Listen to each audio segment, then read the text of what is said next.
Esse podcast trata de temas como suicídio e violência. Se você é sensível a algum desses temas, talvez esse programa não seja indicado para você.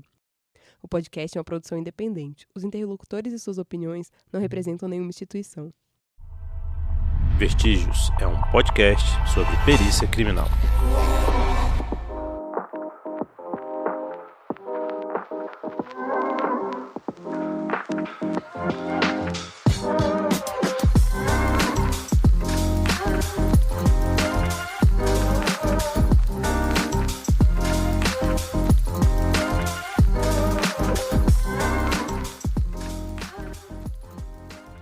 Tá, Mel, e aí chegaram umas informações de bastidores aqui pra gente falando que você trabalhou com o Estado Islâmico.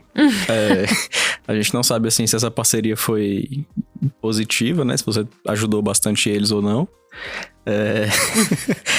E aí a gente queria saber como é que foi a sua experiência lá no Iraque, como que... O que você fazia exatamente lá e... Onde que você morava lá? Era tipo uma base internacional? Então, como eu fui com o Comitê Internacional da Cruz Vermelha, então o CICV, ele... Lá no Iraque, eu morei em Bagdá mesmo.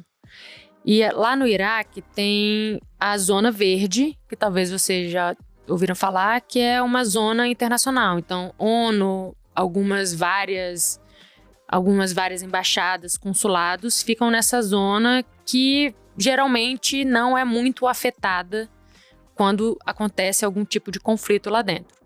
Mas isso não quer dizer que elas são imunes, né? Porque muitas coisas podem acontecer. A gente não estava na Zona Verde, mas a gente estava no bairro do ladinho ali. E as nossas casas, elas eram em mini complexos.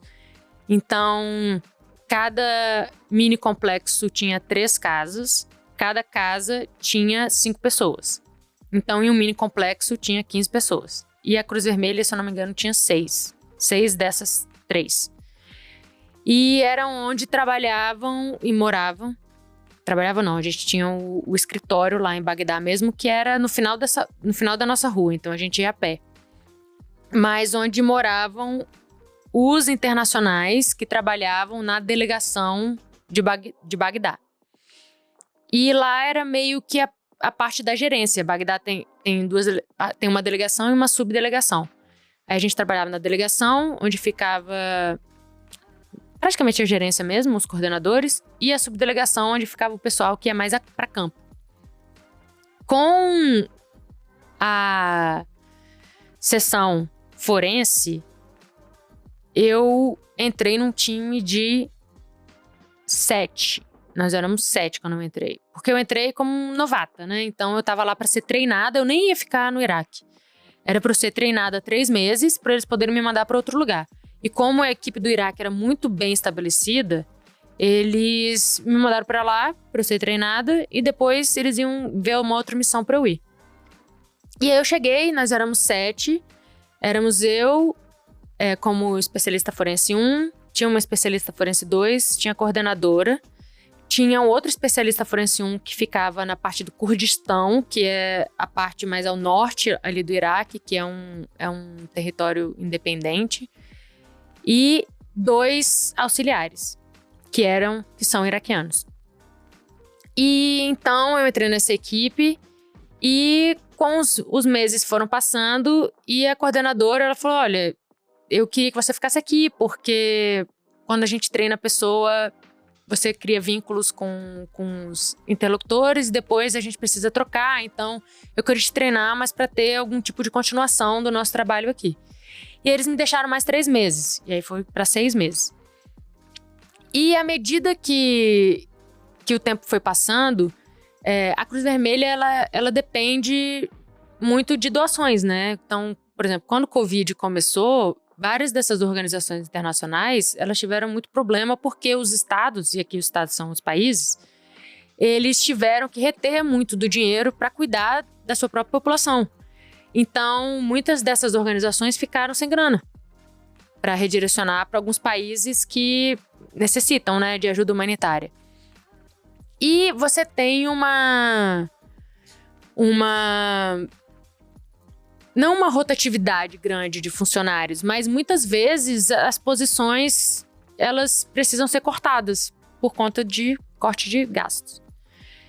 E aí, dessa equipe que eram 7, por N motivos, por corte de algumas posições, mas também porque as missões acabam, né? Tipo, as missões lá, elas tinham um mínimo de 12 meses, mas depois, agora acho que são 18, se eu não me engano.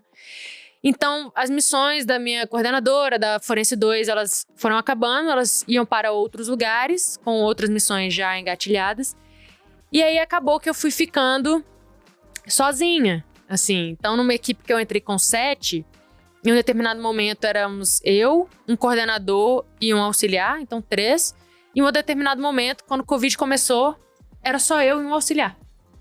Então você era coordenadora de você mesma. Exatamente. Era só eu. Então você subiu rápido na carreira. Subi exatamente, por motivos alheios à minha vontade, assim. Foi Covid, eu fiquei presa no Iraque durante 6 meses, sem conseguir sair, porque os aeroportos fecharam. Mas o que eu fazia lá, né? O Comitê Internacional, ele é uma organização neutra, independente.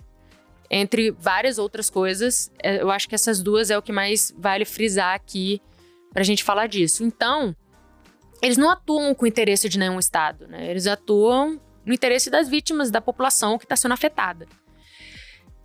Quando a gente está falando de uma ação forense humanitária, a gente não tem uma distinção.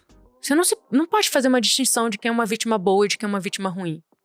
Se morre alguém e desaparece alguém, essa é uma pessoa desaparecida para um familiar. Essa é uma pessoa que faleceu e alguém está sentindo falta dela. Então, as identificações e as análises que a gente faz para retornar um corpo é para uma pessoa ou uma comunidade enlutada. É isso, é a identificação para sanar a dor de uma comunidade, de uma família, de uma pessoa. Então, eles não trabalham para um Estado, né? Para um governo, para uma comunidade. Eles trabalham para as pessoas que estão sofrendo. Então, isso, você precisa, para você atingir esse objetivo, você precisa ter um diálogo bilateral muito bom com todo mundo.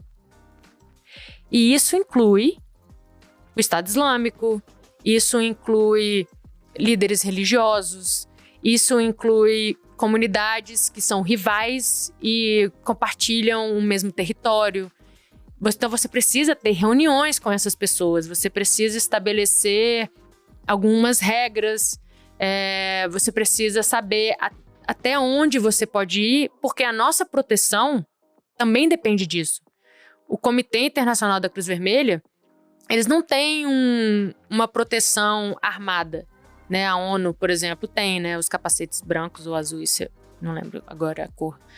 Mas a Cruz Vermelha não. Então, tanto que você não podia portar nenhum tipo de arma lá. A nossa proteção era simplesmente no diálogo. Então, você tinha que falar com todo mundo.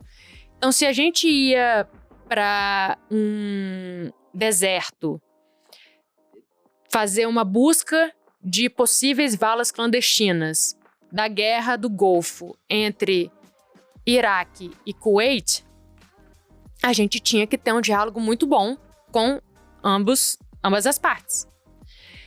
E porque quando a gente chegasse lá, a gente ia saber que ia ter os iraquianos, iam ter as pessoas do Kuwait e a gente ia ter que conseguir gerenciar essa possível tensão.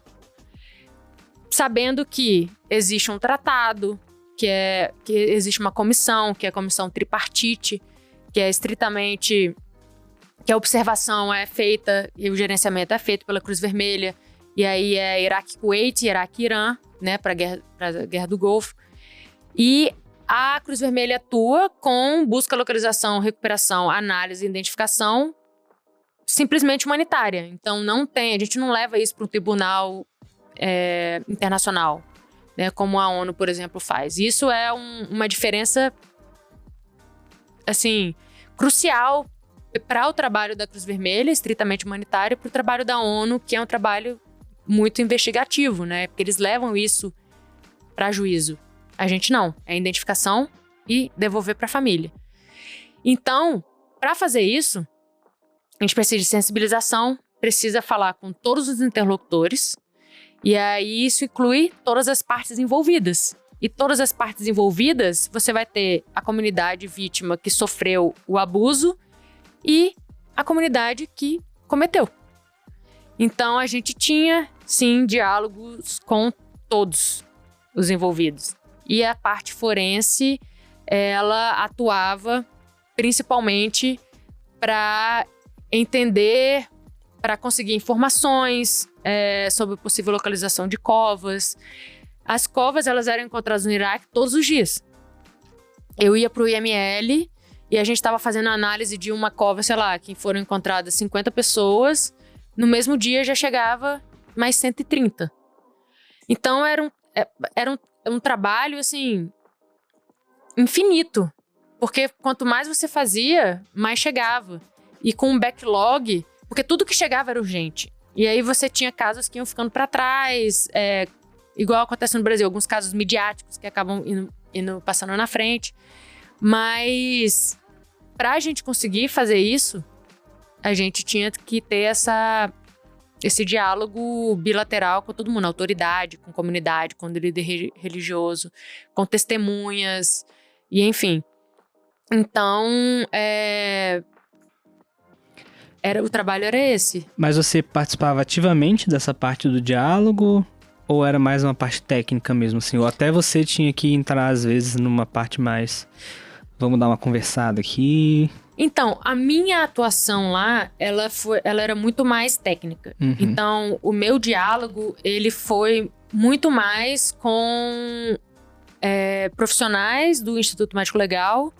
Chegou até o diretor do Instituto Médico Legal e, na época do Covid, com o ministro da Saúde.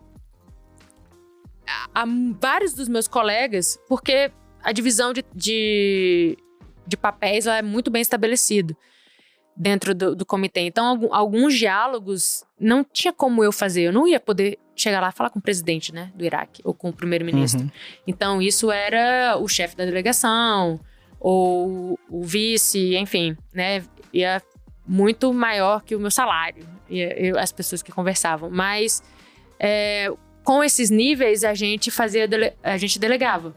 Sua atuação era mais no ML mesmo. Exatamente, era muito mais no ML. Isso no ML de Bagdá. De Bagdá. Isso E como no ML de que, Bagdá. assim, é porque eu não entendo exatamente como que funciona... Quais são as atribuições do IML de Bagdá nesse caso aí, por exemplo? Porque aí vocês atuavam lá usando o espaço físico deles, mas eles participavam da missão também, ou... Então, isso é muito interessante, porque parece que eu fiz muita coisa de ação em campo, né? Mas eu trabalhava muito mais atrás das cortinas. Uhum. A atuação do CCV, existem algumas exceções. Uma é na Colômbia, outra é na República da Geórgia, se eu não me engano. Mas de resto, a ação forense que a gente faz, ela é como técnica de recomendação. Porque a gente só pode entrar no país quando a gente é convidado, e porque a maioria dos casos são casos médicos legais investigativos, a gente não atua nisso. A gente só atua quando é estritamente humanitário. Então, a não ser que seja estritamente humanitário, a gente não faz. Então, o que eles falam é que não existe substituição.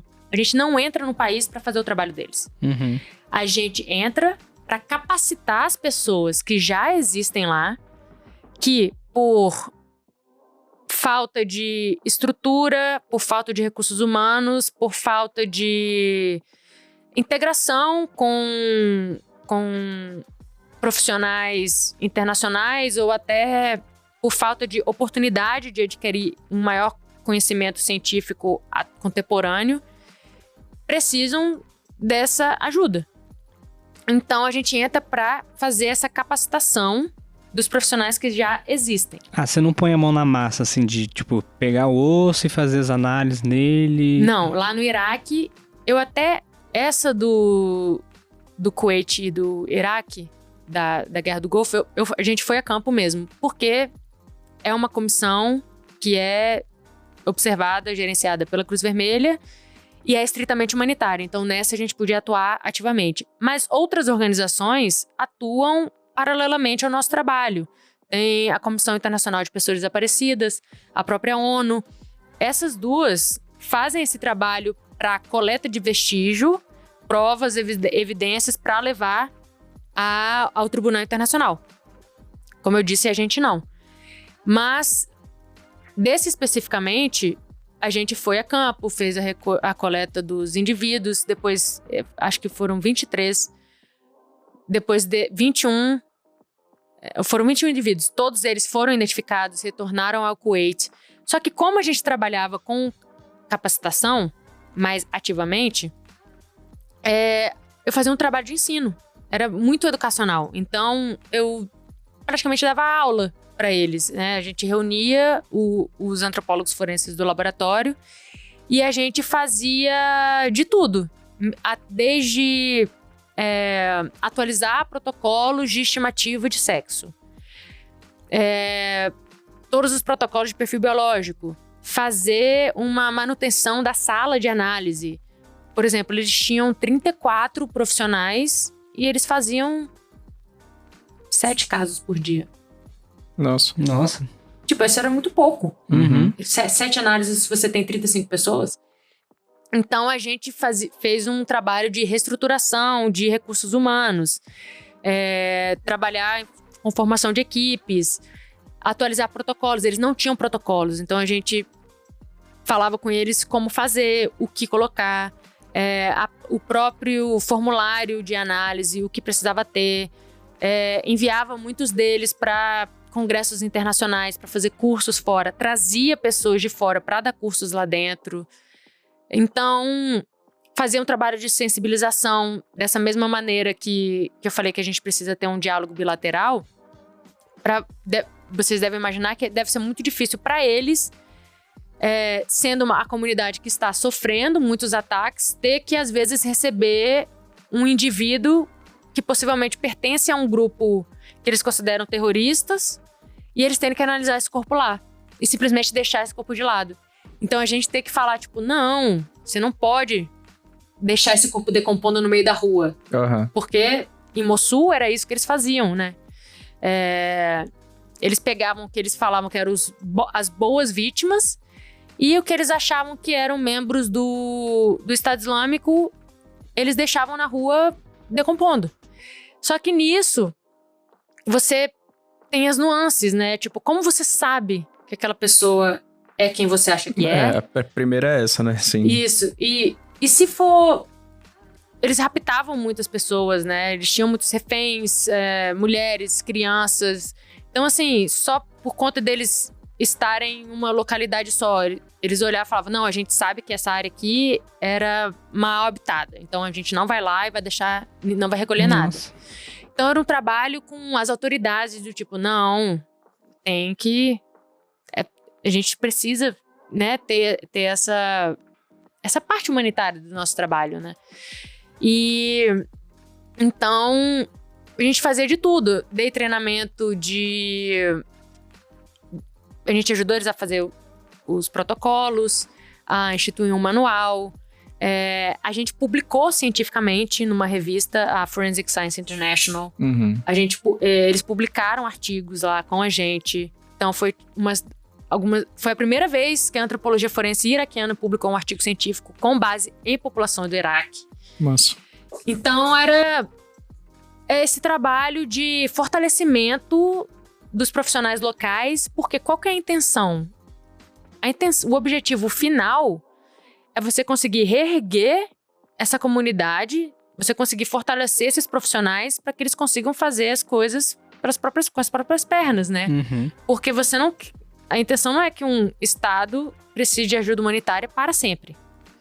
É você chegar lá, dar os subsídios que eles necessitam, fazer esse trabalho e se retirar. O problema é que no Iraque, especificamente, é um país que sofre muito com conflitos internos e com conflitos externos que, às vezes, eles não são nem a parte interessada, mas que acontecem lá dentro. Então, por exemplo, eu estava voltando de uma folga que eu tinha ido para a Turquia e estava voltando para Bagdá. E no meio do voo eu recebi uma mensagem de um pessoal dos Estados Unidos perguntando como eu tava. Se eu tava bem, como é que eu tava, não sei o quê. E eu, no avião, sem entender nada. Eu falei, não, gente, tá tudo bem? O que aconteceu? E eles começaram a mandar link, mas no voo eu não conseguia abrir link, o screenshot, nada, né? Eu só conseguia ler as mensagens. E aí, finalmente, alguém me falou que teve um bombardeio no aeroporto de Bagdá. Pra onde você tava indo? Pra onde eu tava indo. E aí eu pensei, né? Ótimo. Que eu não estou lá. Mas também, onde será que vou pousar? Ruim que estou indo para lá. Ruim que estou indo para lá. Então, quando a gente chegou, o ataque não foi exatamente no aeroporto. Foi na avenida que levava ao aeroporto. E foi o ataque de drone dos Estados Unidos contra o general iraniano. Não sei se vocês vão lembrar. Eu acho que, se eu não me engano, foi logo no início de fevereiro, 3 de fevereiro, algo assim. Ou janeiro, 3 de janeiro. Eu lembro. É, o Soleimani. Uhum. E aí, quando eu cheguei, fui direto pro escritório, né? E passei na frente do carro que tinha sido bombardeado.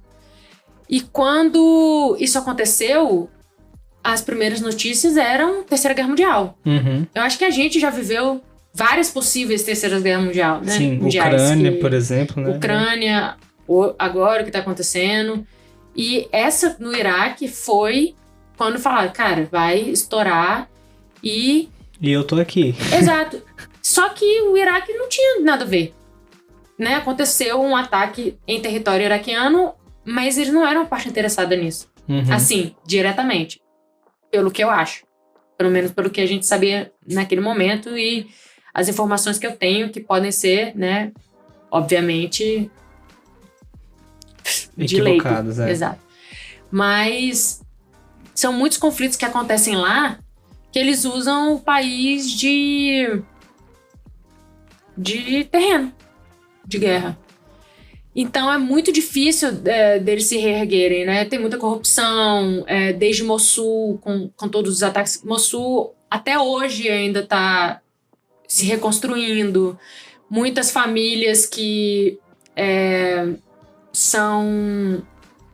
que não tem mais aonde ficar dentro do próprio país. Então a gente chama de internally displaced, que era o que a gente falava no comitê. E que aí eles ficam sem lugar para ficar, então eles têm que ficar em tendas, em uma área delimitada por alguma organização internacional. Muitos deles tentam sair do país, mas acabam não podendo entrar no outro, e aí ficam naquela faixa humanitária. Tem muita gente hoje entre a Síria e o Iraque. Muitas pessoas que... Não sei se vocês vão lembrar de uma menina que na época ela tinha 15 anos, junto com 2 outras meninas, elas saíram da Inglaterra e foram pra Síria. Pra se juntar ao Estado Islâmico, né? Isso. E depois... Uma delas mora ainda lá.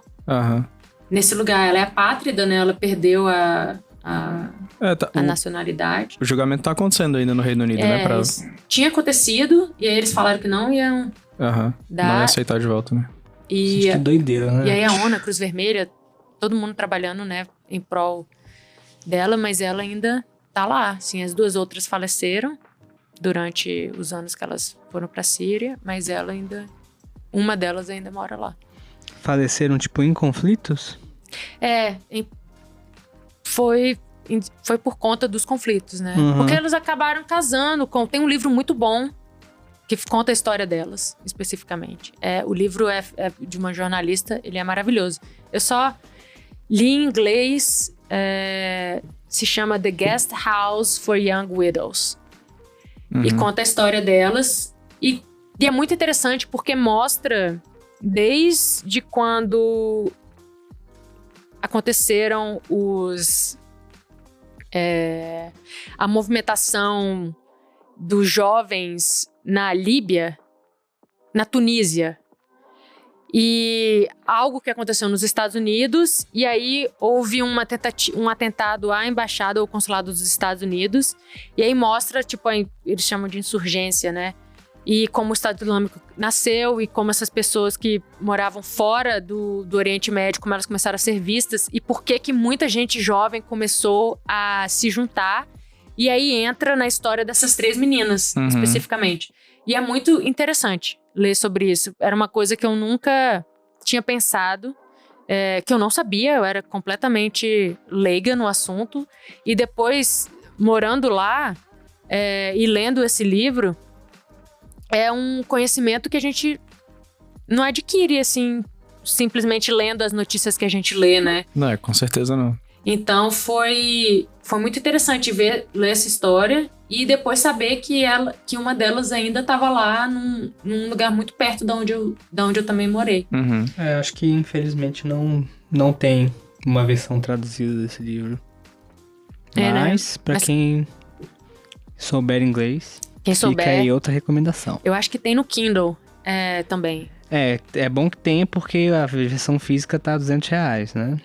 E tem audiobook, quem quiser, e é bem interessante. Quem não souber ler também.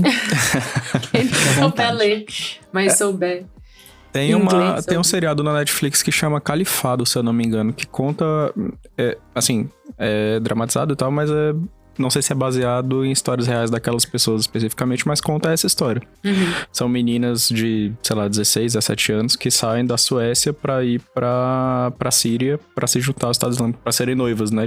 Gente rico não tem mais o que fazer, né? Não, mas elas não eram ricas, esse é o ponto, né? Normalmente gente a população que já é marginalizada no país onde mora, né? Que é parte da explicação, né? Assim, a pessoa sofre preconceito de todos os lados possíveis. Entendi. Aí ela vai se extremizando, quer pertencer quer ter o sentimento de pertencimento. Sim, né? E o seriado deixa bem claro como que dá, assim, essa construção dessa... É isso, né? Esse processo de levar a pessoa a esses extremismos mesmo, assim. Dessas 3 meninas, eu lembro que falam que o livro, né, conta que é exatamente isso. Quando aconteceram as coisas nos Estados Unidos, no consulado e na Tunísia, se eu não me engano, é Tunísia ou Líbia, um desses dois. Elas começaram a ser muito marginalizadas pela própria escola, comunidade, cidade, porque elas eram muçulmanas. Ah, entendi. E aí elas sentiam que elas não podiam expressar a religião. E aí elas começaram... E aí também, né, tem a atuação das pessoas que chamaram elas para se juntar, porque... Desde aquela época, eles usavam muito a internet. Sim, e hoje em dia a gente sabe muito isso. São pessoas persuasivas, né? Que eles colocam pra fazer esse tipo de trabalho. Aí você já pega uma pessoa que não sente que pertence. Já tem um preconceito ocidental com pessoas árabes, né? Junta tudo isso. Sim. Mas assim, tenho até medo de falar algumas coisas e venha um historiador me corrigir. Mas foi a minha experiência, o que eu vi lá no Iraque. As pessoas de lá são maravilhosas. Muita gente pergunta o que eu senti sendo mulher. Eu achei que eu não sofri nenhum tipo de preconceito, mas eu também acho que eu tive várias coisas que atuaram ao meu lado, né? As pessoas, se me olharem, eles não vão automaticamente achar que eu sou completamente ocidental. Eu não sou loira dos olhos azuis como as várias das minhas colegas. Que eram que você bate o olho e já sabe que é estrangeiro. Na realidade, muitas pessoas me viam iraquianos e achavam que eu era do Iraque. Então eles vinham falando árabe e eu tinha que me explicar dizendo que eu não sabia árabe. Nossa, como assim? Você é uma traidora do... Mas as suas colegas mais loiras dos olhos azuis, elas comentavam assim que elas sofriam algum tipo de... Então, não, mas aí entra a segunda coisa que eu acho que atuou muito ao meu favor, que com certeza atuava em favor delas, que era a nossa posição, né, de profissional internacional de uma organização renomada e com muita credibilidade. Sim, mas isso nas suas interações profissionais, né? Uhum. Mas como que era a sua vida pessoal, digamos assim, lá? Então, a gente não podia fazer nada, né? A gente era bem restrito, assim. A gente morava no mesmo bairro que a gente trabalhava, então era 3 minutos andando. E a gente tinha alguns dias... Durante a semana, a gente podia sair à noite pra jantar em 2 restaurantes específicos só do país, da cidade de Bagdá. E a gente só podia ficar de 6 às 9 da noite. Nossa. Caramba, mas essas limitações eram impostas por quem? Era pela própria Cruz Vermelha? Ela era pelo próprio CCV por motivo de segurança. Pra segurança. Motivo de segurança. E tipo assim, se vocês quiserem fazer um mercado, é tudo tipo, é um mercado que tem dentro da base lá. Se a gente queria fazer um mercado, a gente era sábado de manhã, de 8 a meio-dia, e aí podia ir uma pessoa de cada casa. Aí entrava numa vanzinha, aí fazia o mercado pra casa pra toda. todo mundo. É. Se quiser alguma coisa fora de sábado de manhã, já era, não passa pode. fome. É. Caramba, que loucura. E aí tinha um hotel que a gente podia ir pra ir pra piscina, que era um hotel era perto lá do complexo mesmo. Que a gente podia ficar de 8 às 4. Isso no sábado. É. Ou seja, quem ia fazer a compra perdeu a piscina. Exatamente, perdeu a piscina. É tipo prova do Big Brother, você tem que escolher. Sim. Passar fome ou usar seu dinheiro pra piscina. Mas então suas opções de lazer meio que era tipo ir pro hotel nessa piscina. Ou ler um livro no Kindle... Ou jogar um Ragnarok Online. A gente tinha muito jogo de tabuleiro. A gente fazia muita coisa em casa, né? Acho que vocês deviam ser muito unidos também, né? Sim. Até a Covid entrar e... Todo mundo ir embora. E todo mundo ter que ficar... Não, chamaram todo mundo. Então, em várias localidades, em várias missões, eles falaram para as pessoas... Quem tava de férias ficou em casa. Mas no Iraque, por ser... No Oriente Médio em geral, né? Por ser uma missão crítica mesmo, né? E pra gente saber que Covid estava matando muita gente, situação precária, acentua da ainda saúde mais, e tal. né, o problema lá. Exatamente. Então, chamou todo mundo. Então, todo mundo voltou, só que todo mundo voltou, fecharam os aeroportos. Então, ficou todo mundo preso no Iraque durante 5 meses. Mas aí, como é que era? Você dividia a casa com 5 pessoas? 5, né? 5. E cada um no seu cômodo trancado. Eram todos suítes. E era cada um... Aí sim, a gente podia interagir entre nós 5, né? Aí, a depender do que podia fazer, com o passar do tempo, a gente podia, tipo, reunir no terraço de alguém. Só que aí são 5 meses morando e trabalhando com as mesmas pessoas. Aí você já imagina, né? Não, que o Big Brother. Total. Não, você tá morando com uma pessoa no só verão, já gente. No Eu verão. já não aguento o Vitor fazendo um podcast que a gente grava. Imagina. Trabalhar e faz podcast, imagina. Né? E aí você trabalha, mora com as mesmas pessoas. E o que a gente tinha antes era um número de semanas, você tinha uma semana de folga. Então, tinha gente que, tipo, você via 2 vezes, 1 vez por mês, porque as suas férias não coincidiam. Então, mudava muito de gente por conta de férias, fim de missão, essas coisas todas. Só que durante 5 meses, isso não aconteceu. Então, eram as mesmas pessoas no mesmo lugar e não tinha nada pra fazer. Se era restrito antes, depois a gente não podia fazer nada mesmo. Só podia ficar não em casa. podia mais ir pra piscina do hotel, nem pro Não, restaurante. Podia jogar nada. tabuleiro, só videogame mesmo. Só videogame. E Jogo aí, online. A internet era boa, pelo menos? Olha, eu não me lembro. Há prioridades, né? Não, a internet até era boa, acho que era uma internet satélite. Então... O problema era assim, que nessa época do Covid eu fui em abril e saí de lá só setembro.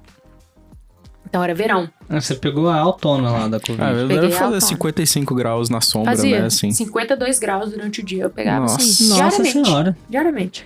E você tinha que usar... Eu não sei como é que... Eu sou bem leigo nisso. Lá no Iraque, as pessoas usam A burca? a burca? A burca não, é aquele que é só... É porque a burca baia. é a parada toda, né? Isso. Eu sei que é hijab, né? Que eles chamam. Esse é só o lenço na cabeça. Sim. Muitas mulheres usavam. A outra vestimenta feminina chama abaya, que é como se fosse a burca, só que não... O seu rosto fica exposto. Aham, sei. E a burca é o que Só fecha fica o olhinho tudo. de fora, né? E Não, fica o niqab rosto todo mesmo. Não, na burca. Ah, na burca A só o burca é olhinho. só o olhinho de Isso, fora, isso, né? Exatamente. Mas você tinha que usar isso? Não, a gente não...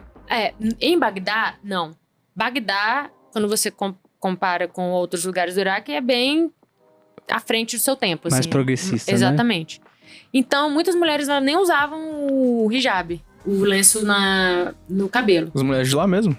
As mulheres de lá mesmo. Andava como aqui anda. A mesmo, normal. única coisa que a gente tinha que usar não podia expor perna e braço. Então, Uhum. eu sempre tava de manga longa e calça. Mas se você for para outras regiões no Iraque, eu fui pro sul, um lugar chamado Samawa. E lá eu tive que usar a baia. Porque é mais religioso, Uhum. mais Mais conservador. conservador. Mas no hotel lá que vocês iam na piscina, tipo, lá era normal. Que Era é uma coisa internacional, então... Isso, o hotel era de estrangeiro.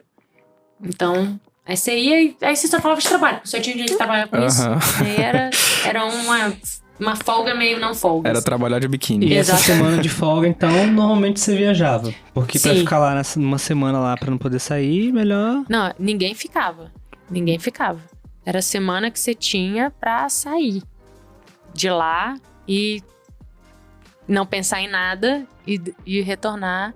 E quando retornar, já pensando na próxima vez que você ia sair, assim, porque era isso que... Se segurar nisso, né? Porque senão fica doido. E em relação à segurança, você falou dessa situação que você passou logo depois do ataque de drone lá, né? O carro do general. Você passou por outras situações parecidas, assim? Tipo, coisas muito graves que... Ou pelo menos você viu coisas acontecendo que... Cara, tiveram duas situações que eu acho que eu nunca comentei isso abertamente.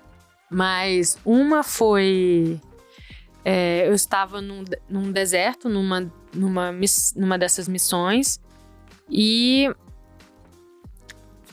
era pra ser uma coisa bem tranquila. De tipo, coleta, transporte pra levar pro IML. Só que acabou que ficaram sabendo que a gente tava lá, então a mídia ficou sabendo. E aí vieram, e no meio de mídia ficou sabendo, outras pessoas ficaram sabendo.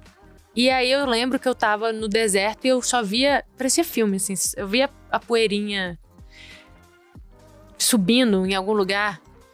Aí eu, gente, parece Mad Max, aquele monte de carro vindo. Aham. E aí a gente teve que sair vazado. Aí entra no carro e vamos embora. Mas era assim, tipo, claramente hostil. Sim, não ficamos lá para saber. Para descobrir, Para né? descobrir, Vamos ver primeiro aqui, e depois a gente... Mas foi vamos terminar rapidinho e vamos todos. E aí foi isso. Caraca. Mas quem tomou essa decisão de vamos terminar rapidinho e vamos todo mundo embora foi o pessoal da Cruz Vermelha mesmo ou tinha outros órgãos? Não, tinha outros órgãos lá. Tinha o Ministério da Defesa, tava com a gente, o comitê, outras partes interessadas. Aham. E foi uma questão de... O Ministério da Defesa do Iraque? Do Iraque. Vamos todos juntos. E fomos todos juntos. Mas... Então provavelmente era o Estado Islâmico, assim. Não, acho que não. Acho que eram só... É porque como era uma cova de interesse internacional, poderiam ser as partes que tinham algum interesse financeiro, ou que até que falaram aonde estava, e aí queria algum tipo de... Ah, entendi. Eram os héteros chegando, Vitor. Estão lá os héteros, todo mundo embora, vambora. Ninguém quer ficar mais aqui, não. Mas aí foi isso. Aí, assim, eles estavam bem longe. E a gente já tava no meio do deserto, no meio do nada. Eu lembro que a gente tava numa estrada e do nada virou à esquerda no meio da areia e andou 2 horas. Onde estava eu? Não sei. Se acontecesse alguma coisa ali... Andou 2 horas em cima da areia, Em cima da simplesmente, areia, sem referência de nada. Legal. Mas... E aí a gente saiu, não sei o que era, mas foi o melhor a ser feito. Conseguiu fugir. Conseguimos sair. E a outra foi logo depois que eu cheguei, nessa mesma... eu acho que foi nesse mesmo dia do bombardeio, ou foi no dia... Não me lembro agora. Algum dia eu também voltei de folga e tinha toque de recolher. 5 da tarde. Só que meu voo chegava às 5h30. Então, quando eu cheguei, entrei no carro e fomos. E os bairros estavam todos fechados pelo exército. Lá tem ponto de controle em todos os lugares. Uhum. E aí, não queriam deixar a gente passar. Eu tava com o carro da Cruz Vermelha, o motorista e tal. E aí, eles não queriam deixar passar. E a gente ficou nessa encruzilhada, assim, com um monte de várias outras pessoas presas, assim, movimentação. A gente não podia nem sair nem entrar. E eu não falo árabe. Na dependência do meu motorista, que era um querido, muito gente boa e também, assim, muito bom profissional, a ter esse diálogo com as pessoas que estavam lá com a gente pra gente conseguir sair de lá. Ele era iraquiano. Ele era iraquiano. O motorista. Uhum. Então pegaram meu passaporte, minha carteira de identificação da Cruz Vermelha, me deixaram dentro do carro, levaram ele pra outro lugar, separaram a gente. E aí depois ele voltou, aí ele falou, vamos. Eu falei, mas eles estão com meu passaporte. Aí ele, ai meu Deus, aí foi lá atrás do passaporte pra buscar, aí vem um cara, me entrega, não sei o que lá. O que você fica pensando numa hora dessa? Que, tipo, levaram um cara, você fica sozinho no carro. Meu Deus, o que vai acontecer ele, comigo? eu sou a próxima, né? Deve ser... E o pior é que, assim, nessas situações eu fico muito tranquila. Não sei se é por... Você era a pessoa certa pra ir trabalhar lá, então, porque não serviria. Eu fiquei tranquila. Se morreu, morreu. Vivi bem. Vida, exato. Vivi uma vida boa, cheia de aventuras. Mas foram essas duas situações que eu fiquei mais tensa. E por ser mulher, acredite ou não, a galera mexia na rua também. Não importa, cara, podia ter uma mulher de burca que os homens iam mexer. Assim. Você não sabe nem ser mulher, né? Pode ser o, sei lá... A história do estupro lá, tipo, não, porque é a roupa que tava usando, né? Pode ser... de burca. Você vai ver, são 3 crianças, uma em cima da outra, dentro da burca. Aí o cara tá lá. Ver uma maricona igual o Menegó e... mas todo mundo mexe comigo na rua. Aí, se fosse eu que ia mexer mesmo. E eles mexiam mesmo. Independente, assim.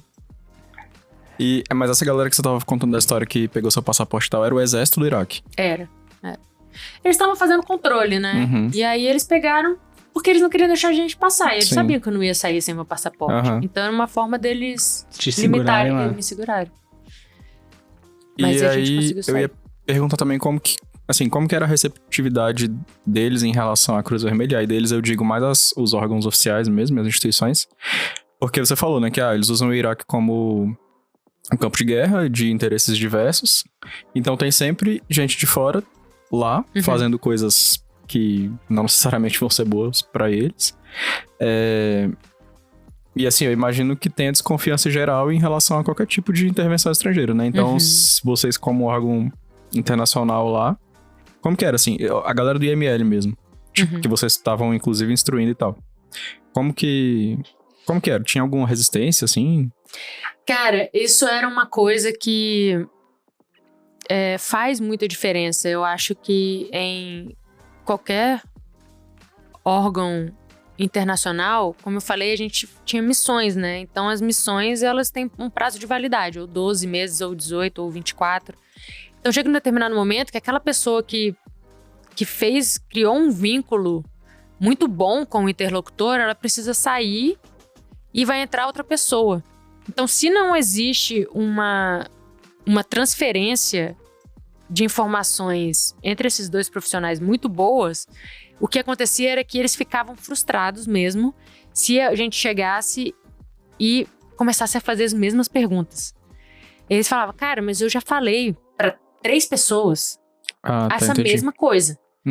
Então, a gente tinha que fazer um trabalho interno muito bom de ter um dossiê com tudo que já foi feito, em que etapa a gente parou, quais as discussões, em qual passo aquelas reuniões estavam, se era uma coisa já bem estabelecida, se era uma coisa que, tipo, não tinha sido bem recebida.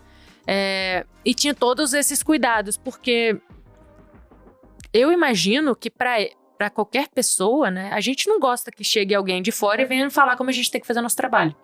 Se a gente tá fazendo isso há tanto tempo e do jeito que a gente sabe e que pra gente tá dando certo.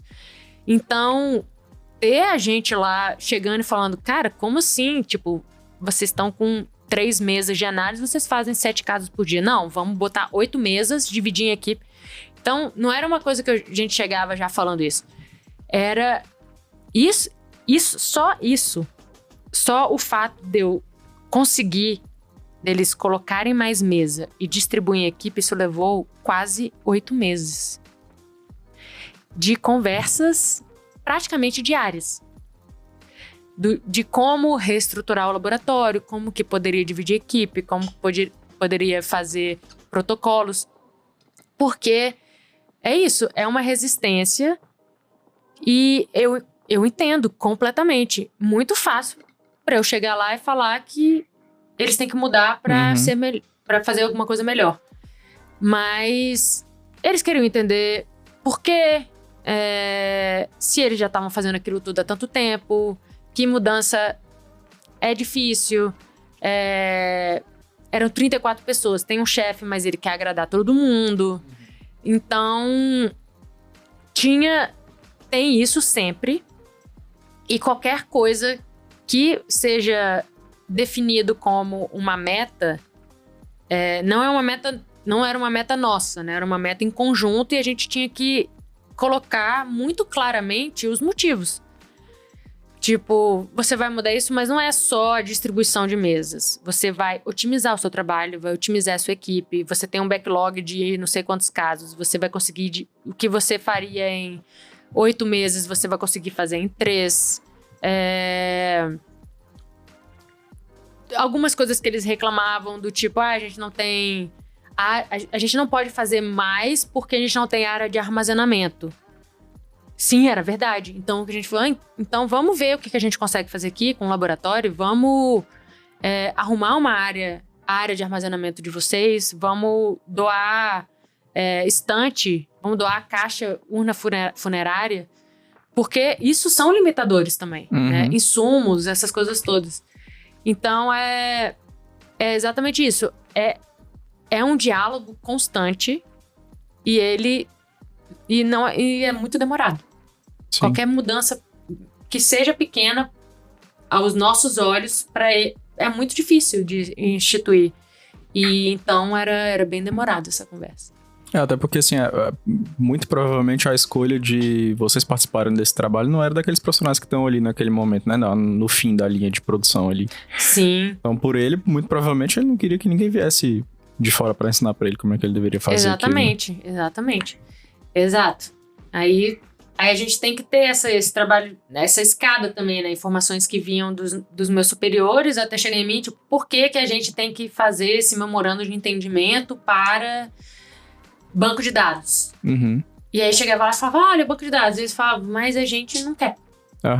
E tipo assim, mas tipo, tem que ter, porque isso, blá, blá, blá. Mas a gente então não quer o de vocês. Aí tipo, tudo bem, não precisa ser o nosso. Pode ser outro, mas... Então era moroso, demora. E você ainda tá na Cruz Vermelha?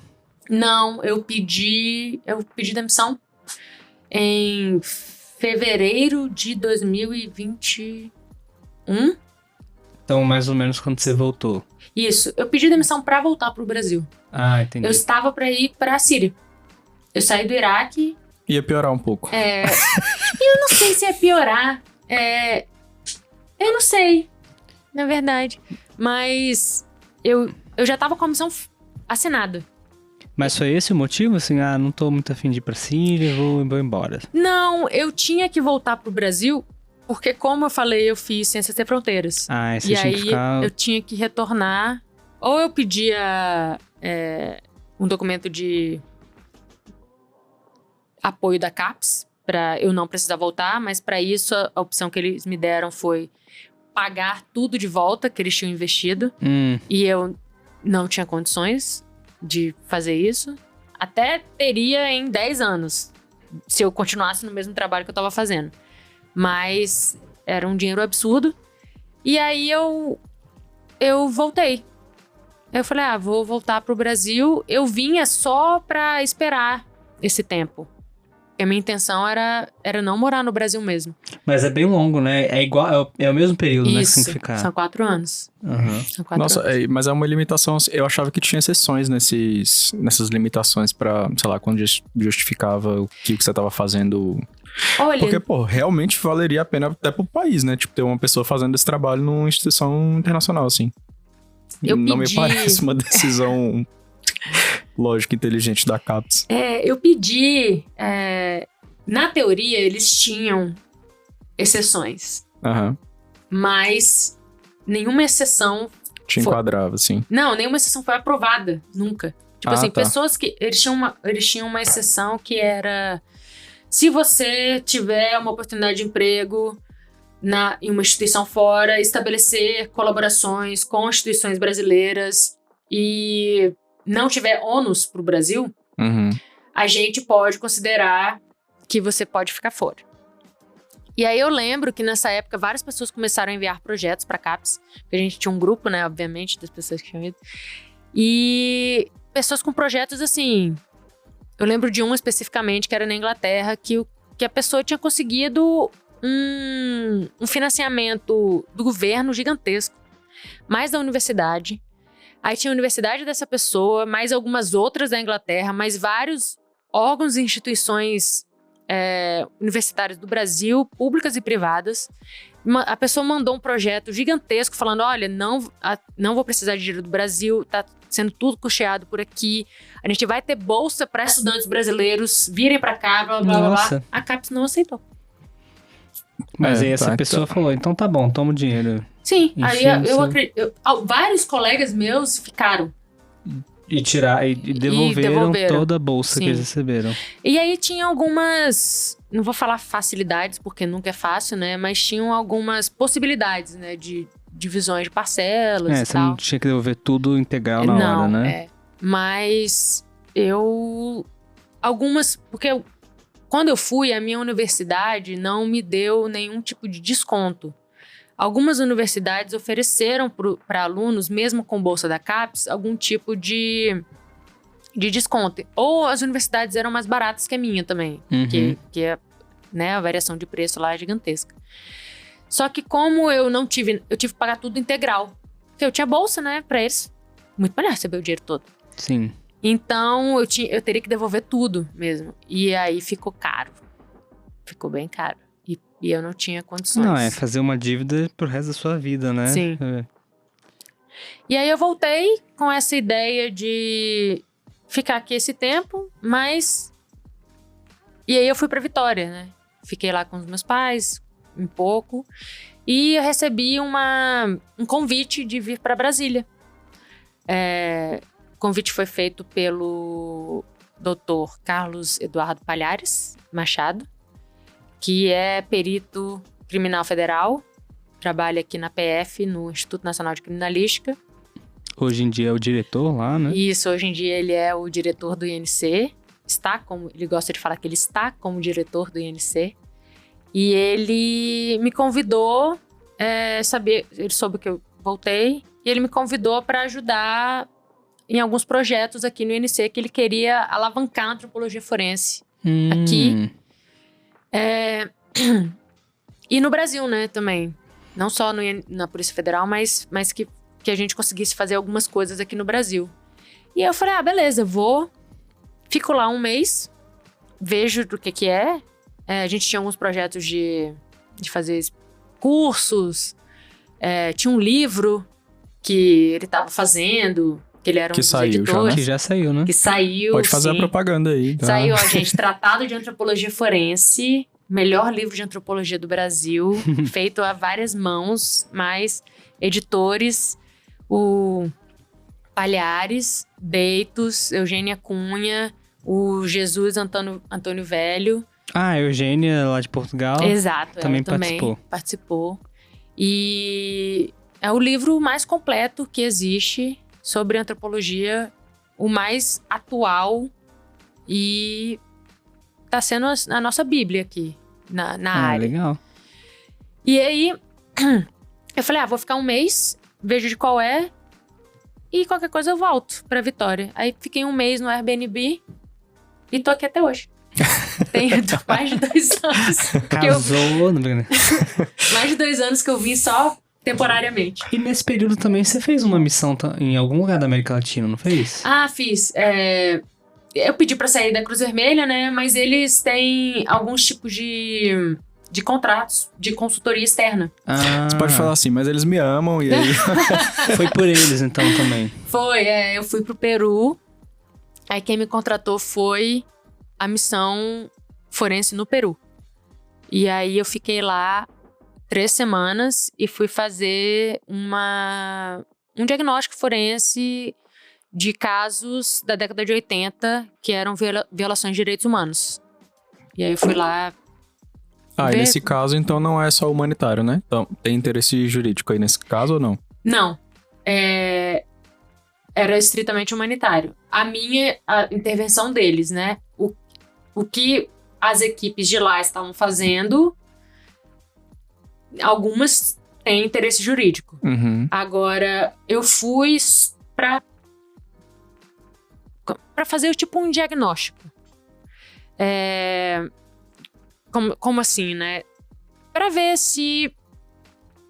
o caso, pra ver a interação entre as equipes, tanto a equipe forense com a equipe forense do Ministério Público, como a equipe policial, como as comunidades, como as mães ou os avós das pessoas desaparecidas, como que as interações estavam acontecendo, fluxo. Era um entendimento do que estava se passando com todas as equipes que estavam trabalhando. Eu não atuei em nada, só fui para fazer essa análise bem técnica mesmo. Entendi.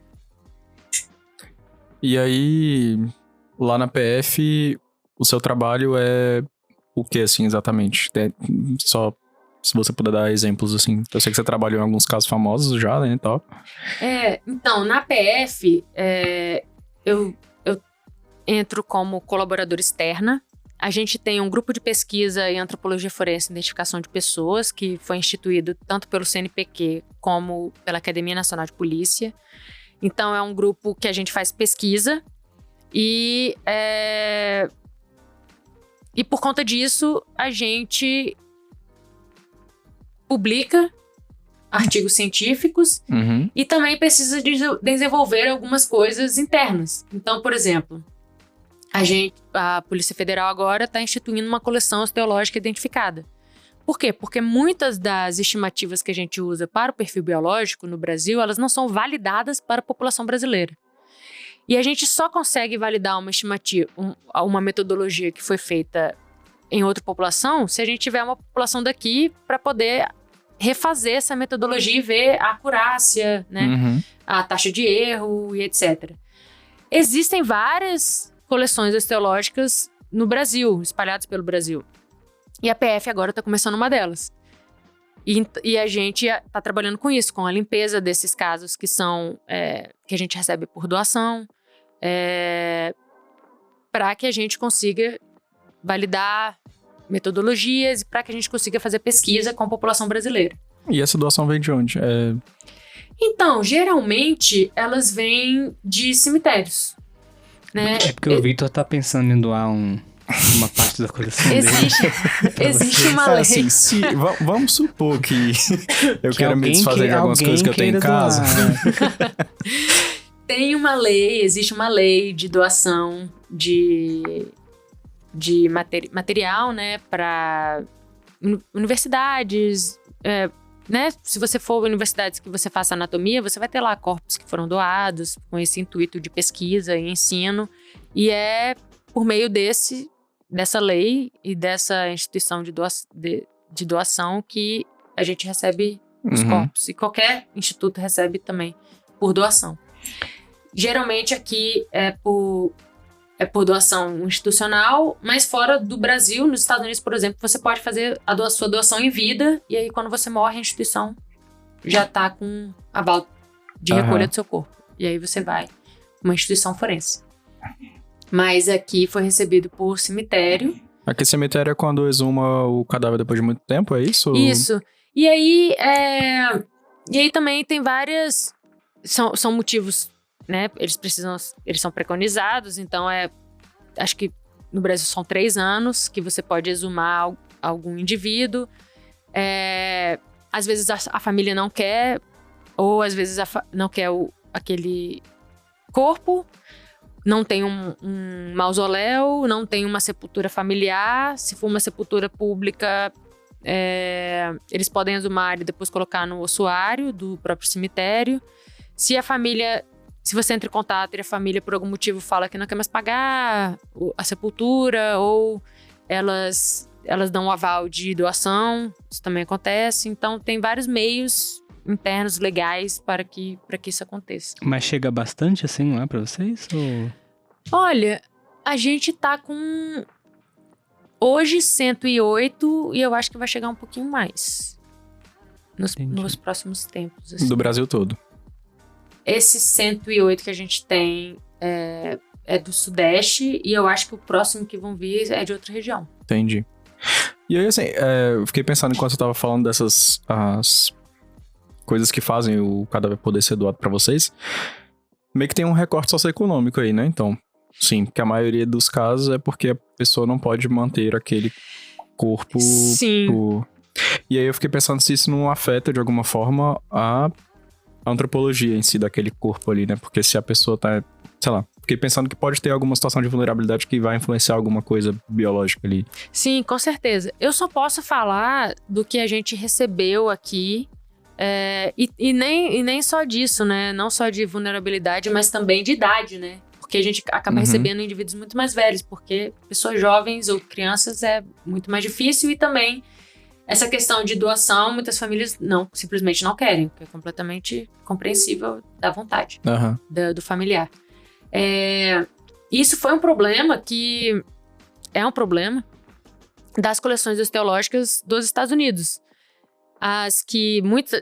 Muitas das metodologias que a gente usa hoje foram desenvolvidas nos Estados Unidos, que utilizaram essas coleções lá. E essas coleções eram, ou são, né, elas ainda existem, de população do século XIX, maioria de um hospital. Então, pessoas com... tinham várias doenças. Exatamente, doenças, a condição socioeconômica é muito menor. E hoje em dia se sabe que isso influenciou muito lá. Aqui, a gente nem sabe se influencia, porque primeiro a gente tem que fazer, né? As coisas. Mas é algo que eu acho... Eu não sei o quanto pode influenciar, mas definitivamente é algo que a gente precisa levar em consideração. Mas, como eu disse, eu não sei a situação das outras... Se eu não me engano, são 7 coleções osteológicas que a gente tem no Brasil hoje, identificadas. Então, acho que a gente tem um recorte contemporâneo muito bom hoje do Brasil para poder fazer essas pesquisas. Massa, muito legal. Então é isso, acho que a gente tem um episódio inteiro. Ou 3. Ou 3. Cara, mas achei muito interessante, muito legal mesmo. Valeu, Mel, por participar. Obrigado pela sua presença, foi bem legal mesmo.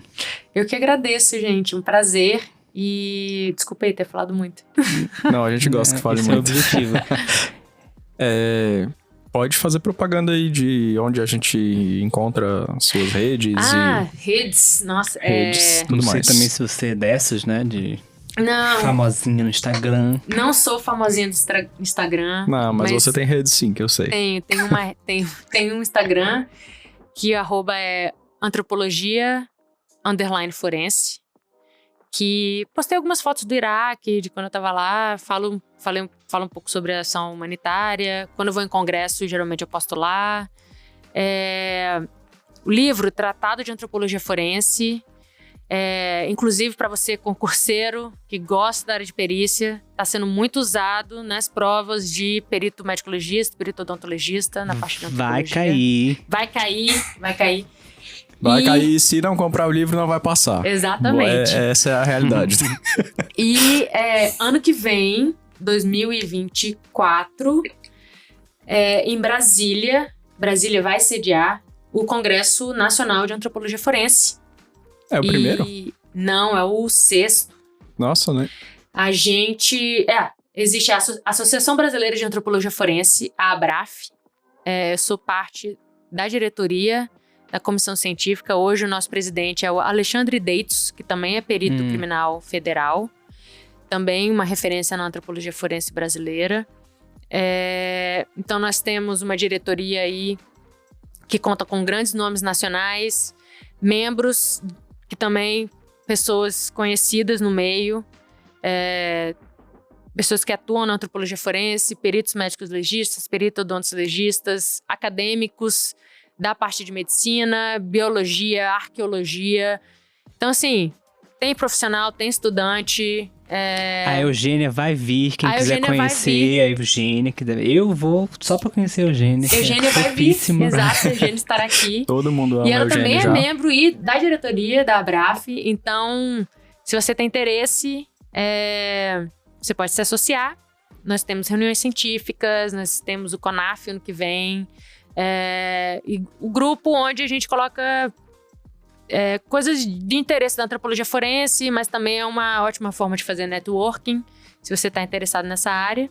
Ingressar nessa área, né, também. Ou quer ingressar, exato. E a gente está aí com possibilidade de dar início a mais cursos de pós-graduação em antropologia forense. Vamos ver. Aí, você, biólogo, que tá aí triste. Ai, formei, não tem emprego. Não sei o que eu vou fazer. Vamos estudar. Você pode trabalhar dizendo se o Essos ou não Essos. Exatamente.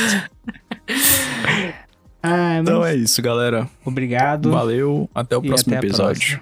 Valeu.